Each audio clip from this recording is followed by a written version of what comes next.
नमस्कार साथियों। आज हम पढ़ने वाले हैं कार्बन परिवार के टेट्रा हैलाइड। चलो देखते हैं।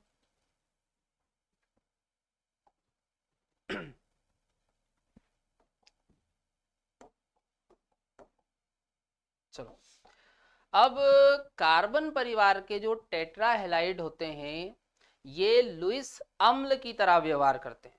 किसकी तरह व्यवहार करते हैं? लुईस अम्ल। चलो देखो इधर, जैसे हमने ले लिया एक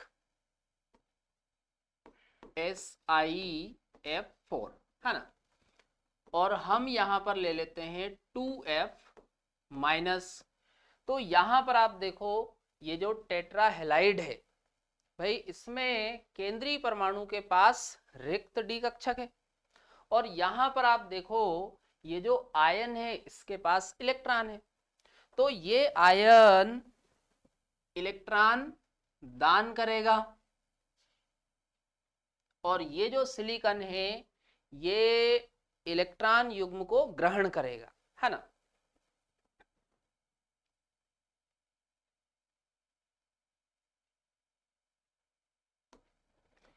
तो यहां पर बन जाएगा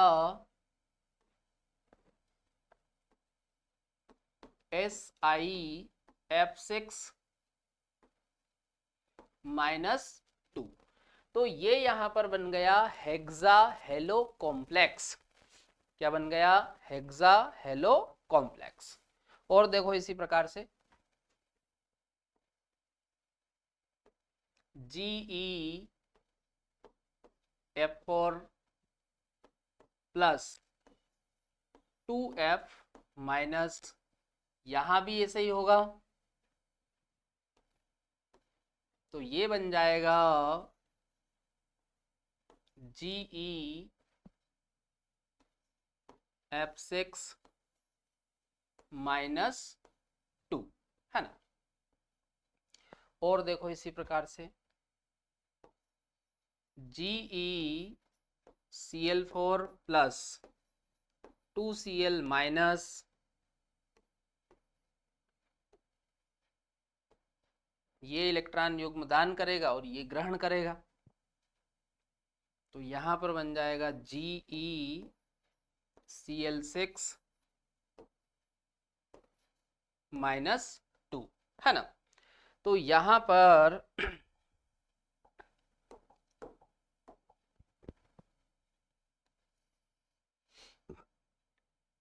इनको हम बोलेंगे hexa hello complex.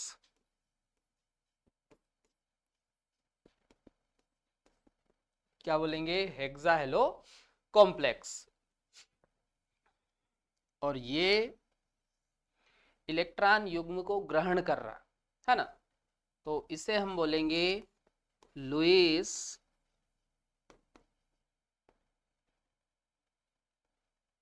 Lewis acid.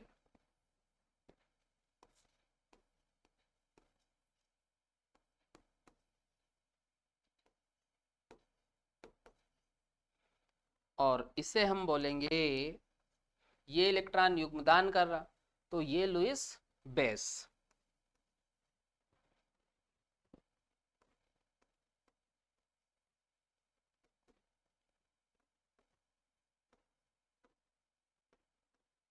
चलो और हम देखते हैं इसी प्रकार से इधर। और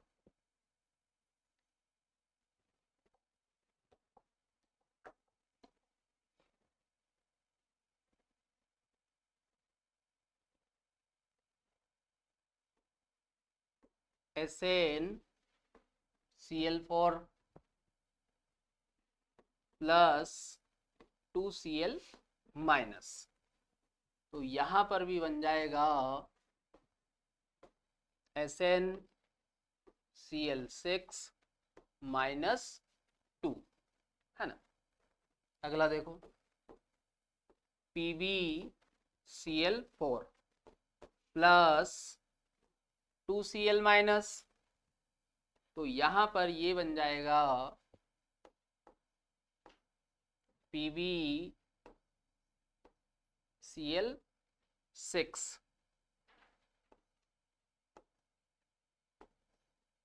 -2, है ना।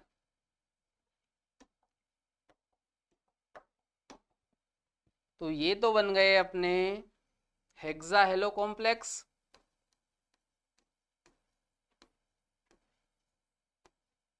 हेक्साहेलो कॉम्प्लेक्स। चलो, और ये इलेक्ट्रॉन युग्म को ग्रहण कर रहे हैं,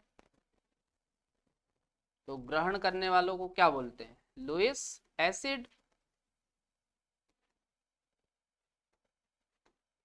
और जो इलेक्ट्रॉन युग्म को दान करते हैं उन्हें हम क्या बोलते हैं? Lewis base.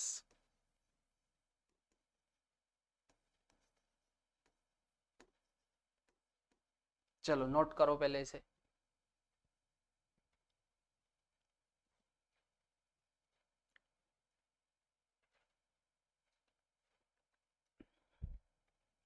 चलो कर लिया नोट। तो ध्यान रखना, सिलिकॉन, जर्मेनियम, टिन तथा लेड के टेट्राहेलाइड्स संबंधित हैलाइड आयन के साथ हेक्साहेलो संकुल बनाते हैं, है ना। ध्यान रखना ये।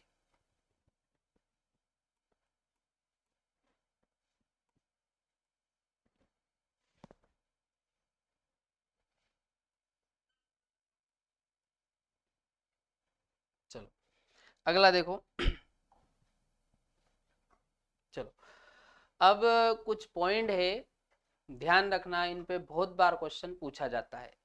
आपसे पूछा जाता है कि भाई इनके जो टेट्रा हेलाइड होते हैं वो लुईस अम्ल की तरह व्यवहार क्यों करते हैं। देखो, इनके पास रिक्त डी ऑर्बिटल होता है, और रिक्त डी ऑर्बिटल होने के कारण ही ये लुईस अम्ल की तरह व्यवहार करते हैं, है ना।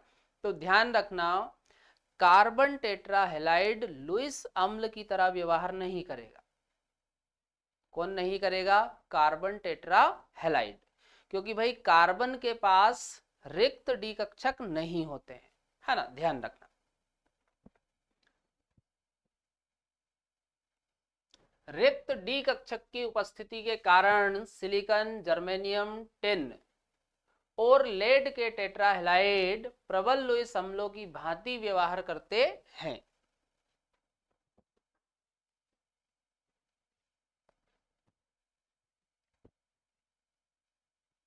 चलो अगला है अपर रूपता।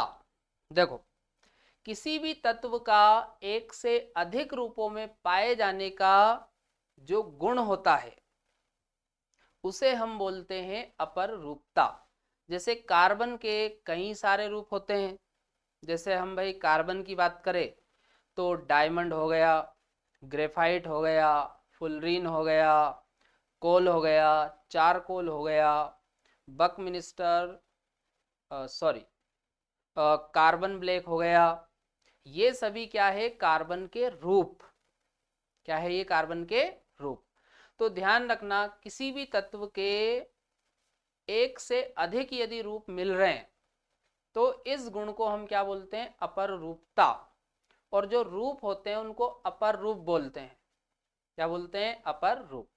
तो इस समूह में जो लेड होता है, लेड अपर रूपता नहीं दर्शाता है, बाकी सारे तत्व अपर रूपता दर्शाते हैं, है ना। चलो पढ़ लो इसे।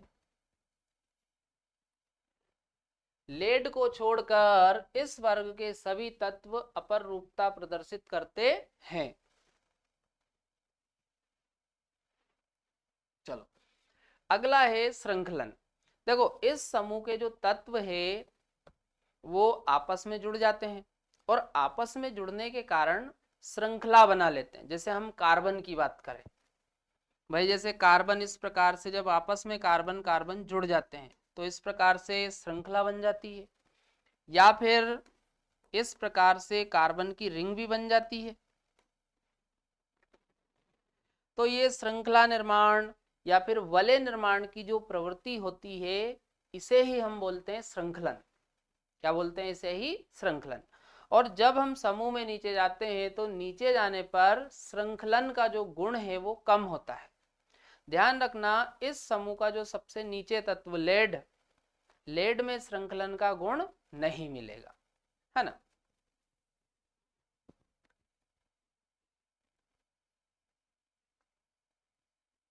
ध्यान रखना। अब देखो लेड के नीचे एक और एलिमेंट होता है, पर देखो वो रेडियो एक्टिव होता है, तो जितने भी ऑर्डर वगैरह ट्रेंड वगैरह हम देखते हैं वो लेड तक ही चलते हैं, है ना, ध्यान रखना ये बात। तो ये इनका ऑर्डर बनता है। सबसे ज्यादा श्रृंखलन आपको कार्बन में मिलेगा, उसके बाद सिलिकॉन, उसके बाद जर्मेनियम, और जर्मेनियम और टिन में दोनों में बराबर होता है। और ध्यान रखना लेड में श्रृंखलन का गुण नहीं होता है। समझ में आया इतना? नोट करो इसे पहले।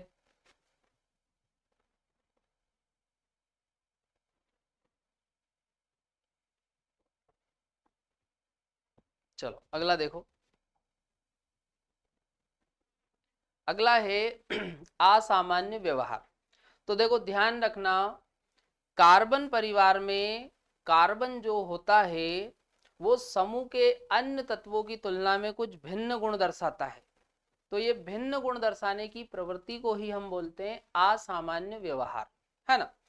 तो पहले हम देखते हैं कि भाई कार्बन किन कारणों से असामान्य व्यवहार दर्शाता है। चलो देखो।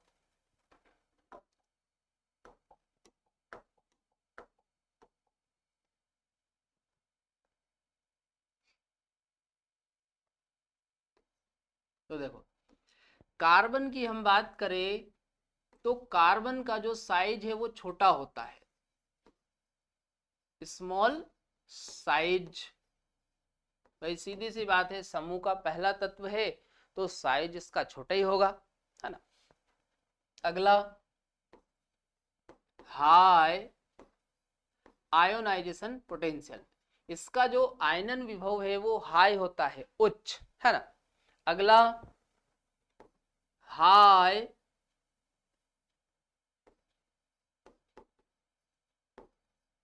इलेक्ट्रोनेगेटिविटी, इसकी जो विद्युत ऋणात्मकता है वो भी उच्च होती है ना।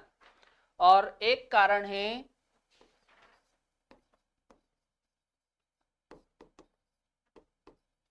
डी ऑर्बिटल्स, है ना, डी ऑर्बिटल्स का अनुपस्थित होना। ध्यान रखना कार्बन के पास डी ऑर्बिटल्स नहीं होते हैं, है ना। तो इन कारणों से कार्बन असामान्य व्यवहार दर्शाता है ना। Small size, high ionization potential, high electronegativity और डी ऑर्बिटल्स की अनुपस्थिति। चलो अगला देखो।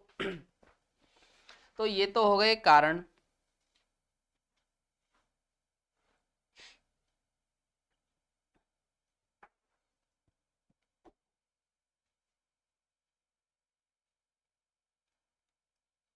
चलो अब आगे देखो। जैसे कार्बन की हम बात करें तो कार्बन की जो मैक्सिमम वैलेंसी है, मैक्सिमम वैलेंसी, तो देखो कार्बन की जो मैक्सिमम वैलेंसी है वो 4 होती है। कितनी होती है मैक्सिमम वैलेंसी? 4। अब हम देखें कि 4 क्यों होती है भाई मैक्सिमम। तो देखो इसमें यदि आप आउटर सेल में देखोगे बाह्यतम कोश में, तो s और p ऑर्बिटल्स होते हैं, s के ऑर्बिटल्स और p के। तो s सब सेल में एक ऑर्बिटल होता है और p सब सेल में 3 ऑर्बिटल है। तो भाई टोटल ऑर्बिटल इसके बाह्यतम कोश में कितने होते हैं? 4।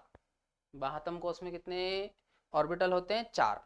मतलब कार्बन अपने आसपास 4 इलेक्ट्रॉन युग्मों को रख सकता है। इसीलिए कार्बन की अधिकतम वैलेंसी कितनी हो सकती है? 4। जबकि हम समूह के नीचे वाले तत्वों की बात करें तो वहां पर S, P और D भी आ जाएगा। तो समूह के नीचे वाले तत्वों की जो संयोजकता है, वैलेंसी, वो 4 से भी अधिक हो सकती है ना। चलो अगला देखो। अब कार्बन जो होता है ये पी पाई कार्बन में आपको पी पाई बॉन्ड देखने को मिलेगा, है ना। जैसे कार्बन कार्बन के बीच में डबल बॉन्ड है, तो यहां पर ये जो डबल बॉन्ड है, तो डबल बॉन्ड में एक सिग्मा होता है और एक पाई होता है। तो ये जो पाई बॉन्ड है ये पी पाई है। अगला देखो, कार्बन कार्बन के बीच में ट्रिपल बॉन्ड लगा दो, कार्बन ऑक्सीजन के बीच में डबल बॉन्ड लगा दो। अगला, कार्बन नाइट्रोजन के बीच में ट्रिपल बॉन्ड लगा दो, है ना। ये एग्जाम्पल इनके आ जाएंगे। अब देखो ये इसका मतलब समझो क्या है। देखो इस कार्बन की अपन बात करें तो ये जो एक सिग्मा बॉन्ड और एक पाई, तो ये जो पाई बॉन्ड है, पाई बॉन्ड के यदि अपन पाई बॉन्ड की यदि हम बात करें तो भाई इधर वाला जो कार्बन है, इधर वाला कार्बन इसका एक इलेक्ट्रॉन बॉन्ड में और इस कार्बन का एक इलेक्ट्रॉन, तो यहां पर इस कार्बन का भी जो ऑर्बिटल है वो कौन सा होता है, पाई वाला, और इस कार्बन का भी ऑर्बिटल होता है पाई वाला, और ये ऑर्बिटल होते हैं पी सबसेल के, है ना। तो ये भी पी और ये भी पी, तो ये जो पाई बॉन्ड होता है इसको अपन पी पाई बोलते हैं। समझ में आया। चलो अगला देखो, अब यदि हम नीचे वाले तत्वों की बात करें, सिलिकॉन हो गया, जर्मेनियम हो गया, टिन हो गया, लेड हो गया, तो भाई ये वाले जो तत्व होते हैं नीचे वाले, इनमें आपको पी पाई बॉन्ड देखने को नहीं मिलेगा, है ना। ध्यान रखना, जो पी पाई बॉन्ड है वो केवल कौन बना रहा है, कार्बन, और या तो ये कार्बन कार्बन के साथ बना ले या फिर कार्बन किसी अन्य तत्व के साथ। तो अन्य तत्व ऐसा होना चाहिए जिसका आकार छोटा हो और विद्युत ऋणात्मकता उच्च हो, जैसे ऑक्सीजन हो गया, नाइट्रोजन हो गया, है ना। या फिर अपन एक एग्जांपल ये भी लिख सकते हैं,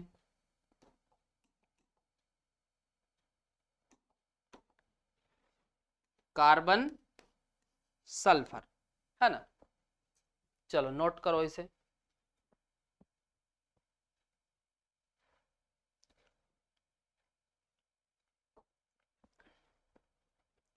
चलो पढ़ लो एक बार इसे पूरा, एक एक करके सारे पॉइंट हम देखते जाते हैं। देखो, अन्य समूहों के प्रथम सदस्यों की भांति इस समूह का प्रथम सदस्य कार्बन अपने समूह के अन्य सदस्यों से भिन्न व्यवहार प्रदर्शित करता है। चलो अगला पॉइंट देखो, इसके छोटे आकार, उच्च विद्युत ऋणात्मकता, उच्च आयनन एंथैल्पी तथा डी कक्षकों की अनुपलब्धता के कारण ऐसा होता है। मतलब असामान्य व्यवहार का ये कारण हो गया, है ना। छोटे आकार, उच्च विद्युत ऋणात्मकता, उच्च आयनन एंथैल्पी और डी कक्षकों की अनुपस्थिति या अनुपलब्धता आप बोल सकते हो। अगला देखो, कार्बन में केवल एस तथा पी कक्षक ही बंधन के लिए उपलब्ध रहते हैं, अतः यह अपने चारों ओर केवल 4 इलेक्ट्रॉन युग्म ही समायोजित कर सकता है ना।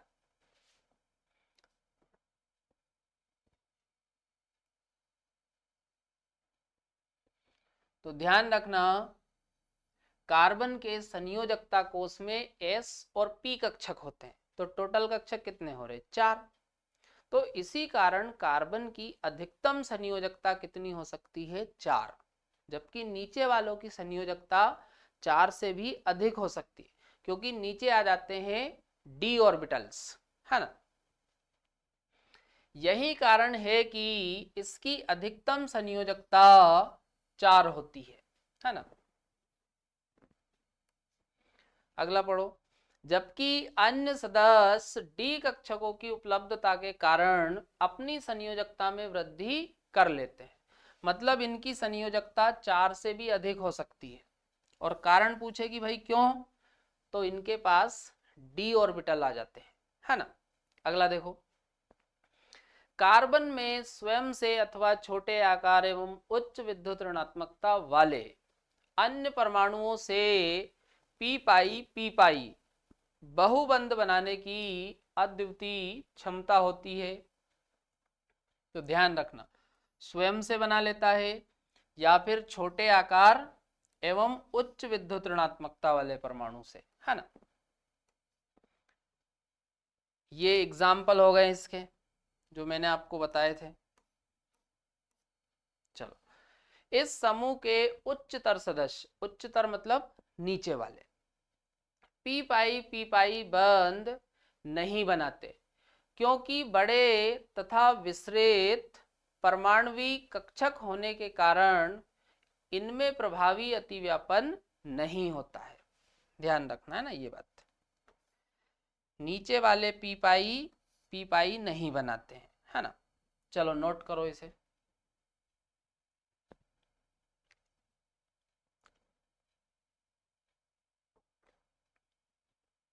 कर लिया नोट। चलो अगला देखो, अगला है बॉन्ड एंथैल्पी। चलो देखते जाओ इसे और हम देख लेते हैं। Carbon carbon, silicon silicon, germanium single bond germanium, SN single bond SN,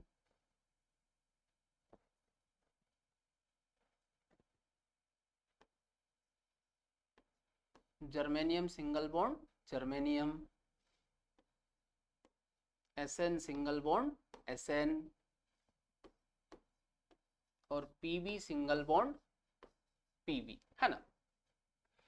अब यहां पर आप देखो, हम समूह में नीचे जा रहे हैं, हम समूह में नीचे जा रहे हैं।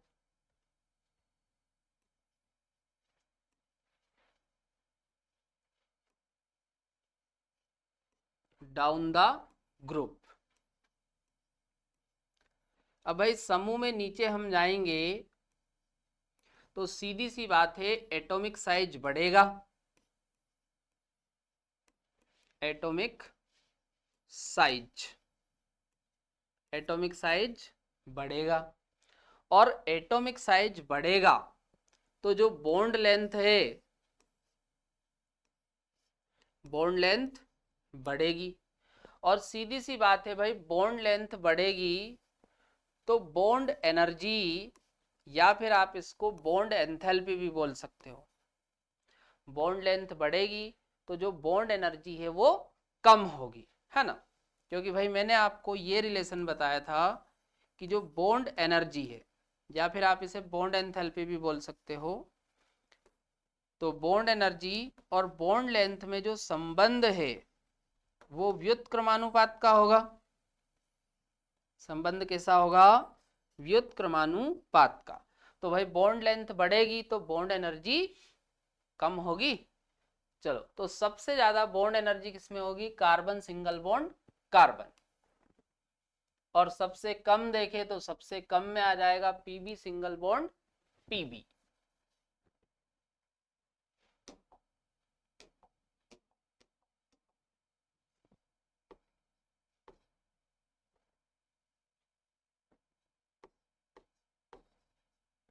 चलो, तो ये ऑर्डर नोट करो।